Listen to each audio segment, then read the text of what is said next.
Good morning, everybody. Ambassador Kosh coming at you with once again a work video. And today we're going to continue our Babylon 5 discussion series, character discussion series, more accurately. And as the title card or the thumbnail indicate, we're going to be covering. Honestly, I think one of the most intriguing characters in the entire series, Ambassador Londo Mollari of the Centauri Republic.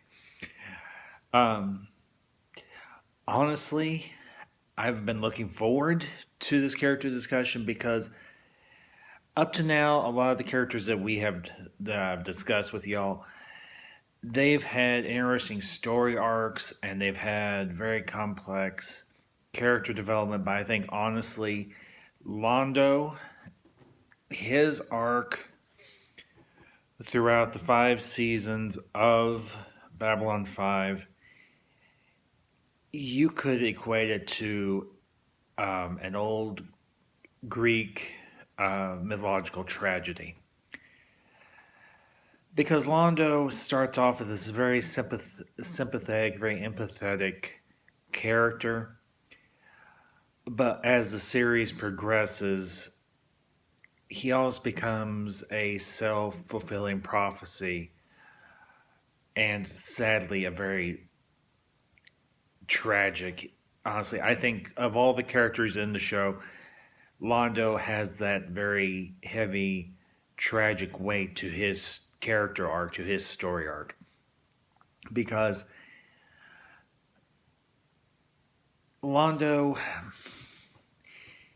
he is a man of ambition, but he is also a man of character. He has integrity, but he wants what is the very best for his people, for the Centauri.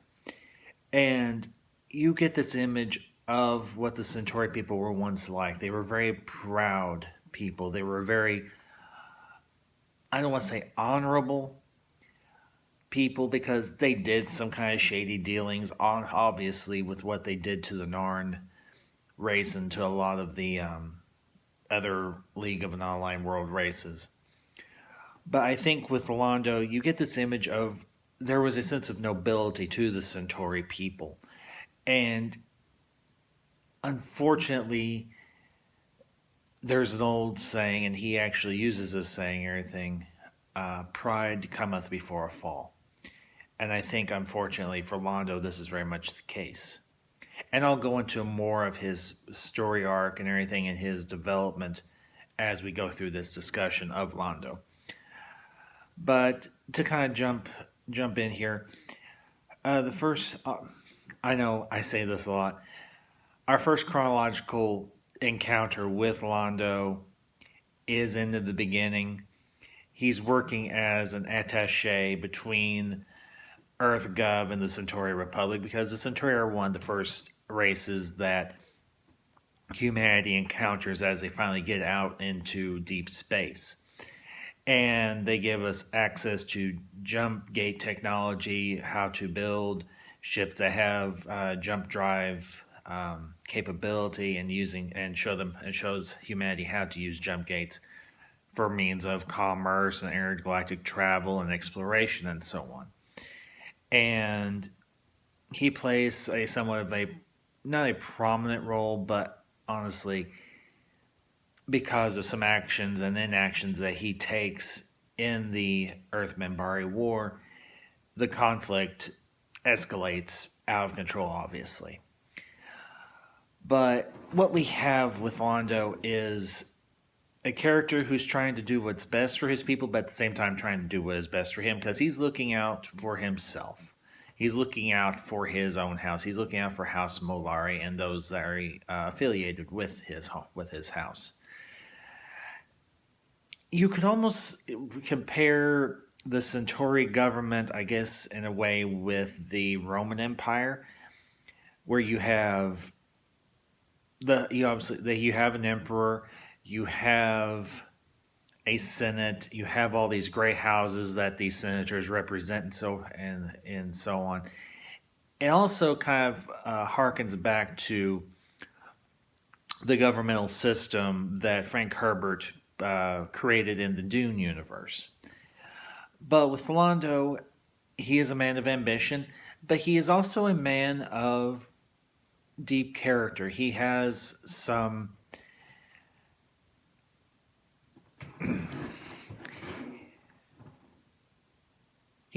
noble characteristics to himself, but unfortunately, because of his ambition, his better instincts and his better judgment often sometimes get overridden. And you see this play out through the entire series. You see him first as this very empathetic, very likable, very relatable character. And over time, throughout the series, in particular, when he gets mixed up with the Shadows and their liaison, Mr. Morden, and Mr. Morden comes to Babylon 5 and he questions all the major ambassadors. Morden goes to Ambassador Delenn, to Ambassador Jakar, and obviously Ambassador Kosh. And Kosh, I think I put a link to the little conversation that Mr. Morden and Kosh have there on the station.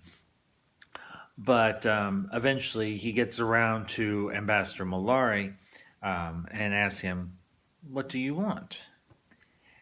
And it may sound like a very innocuous, very innocent, nonsensical question, but Londo actually gives him the answer that Morden was looking for. And Mollari tells Mr. Morden, "I want my people to return to their rightful place in the stars. I want people to fear and respect us again. I want our borders to expand. I want the Centauri Republic to be what it once was. I want to stamp out the Narns. I want to see them wiped from the galaxy." And he just goes into this epic speech, almost this rant, because he is so dissatisfied and so angry at the fact that the Centauri Republic has shrunk and diminished over several years in light of what they did to the Narn people and other missteps and mistakes that the Centauri government have made. And he wants to see the Centauri rise to greatness once again, and he doesn't particularly care how that happens. And unfortunately, because of Mollari's answer to Mr. Morden, it sets Mollari on this trajectory where he ultimately gets what he wants, but he pays a very high price for it. As the series progresses, the Centauri start to ramp up their war once again with the Narn and with the other League of an Unaligned World members, and it plunges a good portion of the galaxy into chaos, which is exactly what the Shadows want. The Shadows use the Centauri as one of their affiliates, and it's because of Londo's speech to Morden that they feel like they can manipulate Mollari and they can manipulate the certain other members of the Centauri government for their own ends. And honestly, I think that's a very tragic thing, because there is nothing inherently wrong with wanting your people to prosper and do well and to be influential and have a place, be a perceived or unperceived rightful place in the galaxy, in the universe. But what ends up happening with Mollari is, and even his relationship with Ambassador Jakar, turns out it starts off very antagonistic. And I'll do another video on Ambassador Jakar and everything at a later date. But what ends up happening is you have this relationship, this very antagonistic relationship between Londo and Jakar. And over time, it actually evolves. It goes from less antagonistic to where they almost have a mutual respect for one another. And there's a very, very poignant and very beautiful moment between Londo and Jakar. It's after the Shadow War ends, and Londo has played his part in deposing the young emperor. What was his name? I'll think of it and I'll come back to it. But he plays his part in deposing the emperor and everything. Cartagia. He plays his part in deposing Emperor Cartagia, and he tells the remainder of the Centauri government, I think it's best if we leave Narn, we leave the Narn alone, we let them be, we let them try to rebuild their world, and we don't give them any more trouble or any more grief. And before that, you have the events during the Shadow War, where excuse me, Londo finally realizes what the Shadows and Mr. Morden have been doing through the Centauri, and he confronts Morden and tells him, Cartagia gave your associates, the Shadows, an island on Centauri Prime as a base for their ships. And he's like, I want those ships gone today, now. And Morden bucks him and tells him, no, your ships can't touch the Shadow vessels. They can't destroy them. And Morden's like, what are you going to do? Blow up the island? And honestly, it's an absolutely beautiful moment in a manner of speaking. And Londo has this little remote detonator in his hand. He's like, well, actually, and you see an image of several explosions going off on an island there on Centauri Prime, and the Shadow vessels get destroyed. And Morden goes into an absolute panic because even before that, Londo orders several guards to fire on either side of Morden, but not fire at Morden, because Morden is never alone or anything, because there are always at least one or two Shadows around him at any given moment. And Morden's all by himself, and he goes into this panic and this rage and everything, and tells Londo that the Centauri will pay the price for for the actions that Londo has done. And with all this stuff, as always, I'll put clips down in the description or anything so y'all can watch these moments. Because, yeah, I'm describing them to you, but it has a lot more weight when you actually see it. Because Londo, honestly, he has some of the best scenes and some of the best quotes in the series. Now, some of them are really funny, and sometimes they are honestly they're very heavy, they're very dramatic. But I think that's one of the great aspects of Londo's character is he's so multi-layered and so fascinating as a character that he's not one beat, he's multiple beats, and that's what makes him interesting. That's what keeps his character interesting throughout the entire run of the show. You always want to know what's going to happen next with Londo. What's his next move going to be? What's his next play going to be? And what ends up happening in the aftermath of the Shadow War, and even with the Earth Civil War, these allies of the Shadows who escape the destruction of Zahadum, they try to migrate to Minbari space, but the Minbari push them out. But they end up migrating to Centauri space, and specifically to Centauri Prime. And they get their hands on the regent that takes over after Emperor Cartagia is killed. And eventually that regent dies or what have you, and they name Londo as Prime Minister of the Centauri Republic. And eventually I think they're called the Drakh, get their hands on Londo, and they put some sort of mind control, surveillance, and device on him, and they use that to manipulate him over the next several years, because he eventually gets elevated to the position of emperor, which he wants. It's something he always aspired to, but at the same time, it's not what he wanted, because he knows now that he's under the surveillance and the control of the Drakh, they're going to make the Centauri people pay, and they're going to make him make a bunch of decisions that he doesn't want to make. But unfortunately, he has no other recourse. They've got him. They have Londo under their thumb, and they will pretty much do what they want. He'll make him do what he wants to do, whether he wants to do it or not.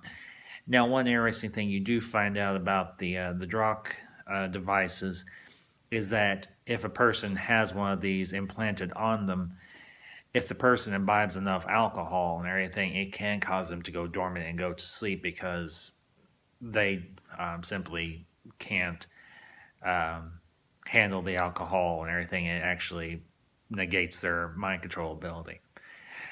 And as season five progresses, you see Londo ramp up this conflict between the Centauri and the League of Non-Aligned Worlds and the Interplanetary Alliance.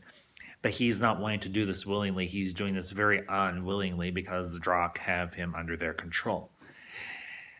And you feel very sad for Londo because he starts off as just as the ambassador to the Centauri people on Babylon 5. And yet his own ambition and his own ego play against him. And he, as I've mentioned before, he just wants what's best for the Centauri people. He wants them to return to a place of prominence. And there's nothing necessarily wrong with that. But the means by which he ends up doing it and gets what he wants is so tragic and so heartbreaking because a lot of people pay the price for that speech that he gave to Morden so many years prior.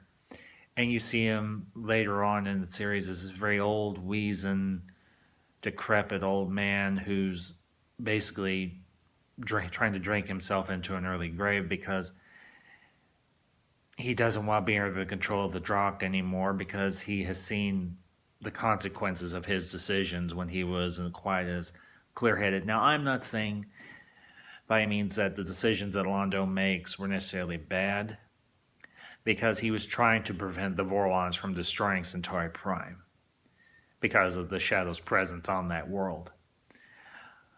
But I think maybe he should have been had a little more wherewithal before he made that rant to Morden. Because if it had not been for that one moment, the Centauri may not have had to pay all the price for Londo's actions. And there's actually an episode, I believe it's in season 2. It's called The Geometry of Shadows. And there's this group of there's this group and thing called the Techno Mages. They're this group of, I guess you want to call mystics, but they use technology and everything to create a facsimile of sorcery or magic or whatever you want to have. And the leader of the group or anything, Londo is wanting to try and get some sort of endorsement from the Techno Mages. And just before the Techno Mages leave Babylon 5, the leader of the order says, you were wanting some sort of endorsement, a few words to send back to your home world.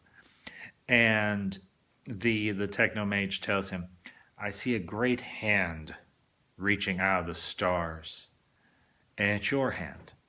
And I see people calling out your name on countless worlds, or something to that effect.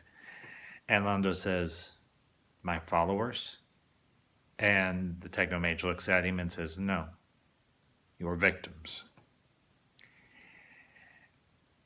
And he's like, the Techno Mage says, I could very easily kill you, but someone would just take your place. He's like, you have a lesson to learn, Londo Mollari, and it will take you the rest of your days to learn it. Or something to that effect. I'm kind of paraphrasing here. But I think what we have and eventually, there's another moment and everything in season 1 where Londo's talking with Sinclair.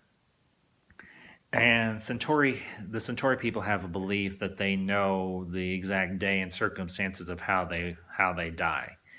And Londo tells Sinclair that he has seen the day he will die and who will ultimately kill him. And it's actually Ambassador Jakar.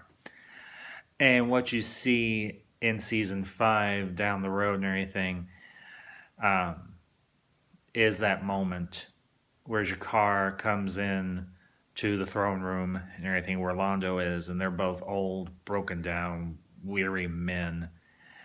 And it's honestly a self-fulfilling prophecy.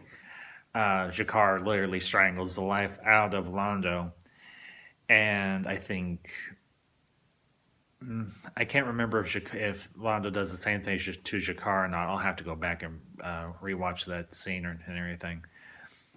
But what ends up happening is Londo's aide and attaché and everything, Vir Koto ends up becoming emperor of the Centauri Republic. But I know I haven't done this with some of the other characters, or I haven't done it as well as I would have liked, but I think one of the lessons we can take away from Londo's story is that you need to weigh very carefully and very cautiously what you say in life and who you associate yourself with. Because there's an old saying, the devil can assume a pleasing shape and whisper the exact words that you want to hear in your ear. And I think the shadows, in particular Mr. Morden, are that devil for Londo, because they present him this opportunity for greatness, but that greatness carries a heavy price, a heavy toll, just for him, for Londo personally, but for the Centauri people as a whole. And it takes a lot of work and a lot of effort for Vir to eventually rebuild, or whatever happens ultimately with the Centauri Republic, because the Drakh exact their revenge for what for what Londo did to the Shadows and the Shadow base there on Centauri Prime. And I think the other thing we could take away from Londo is this: it is all well and good to be ambitious, but never let the ambition override your better sense and your better reason. Because ultimately, if you just blindly blunder into what may be perceived as a prime opportunity, it could ultimately end up as a trap that will be your undoing. And I think that's honestly that's why Londo Mollari is, I think, one of the best written characters in science fiction, if not one of the best written characters in pop culture. You could almost draw a parallel between Londo and Anakin Skywalker. But unfortunately for Londo, he never got his moment of redemption. Anakin did. And these are just my 2 cents. I think they have some weight. If y'all have other ideas, comment below. But I think we're going to wrap this one up. I hope y'all are enjoying this series. As always, like and everything, share these videos and everything so that they do get out there. And if you have not subscribed, if you're brand new to my channel, I hope you enjoy these. I hope you enjoyed this video. I hope you enjoy the series if you get to watch any of the other previous installments. And until next time, this is Ambassador Kosh, signing off.